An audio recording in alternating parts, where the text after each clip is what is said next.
ఏముంది రా చెల్లి అంతగా, దానికోసం నువ్వు ఎందుకు అంత చచ్చిపోతున్నావు? అరే ఏంటి నా ఈ చైన్లు, నాకు ఐఫోనే కావాలి. ఏం పికినా నన్ను జాబ్ కొట్టి ఐఫోన్ కొట్టిలేవు. చే మొన్న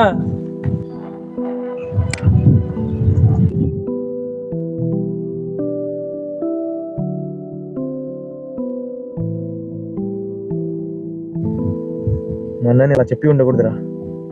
మా అన్నని చాలా బాధ పెట్టాను. మరి మీ అన్నకి సారీ చెప్పొచ్చు కదా.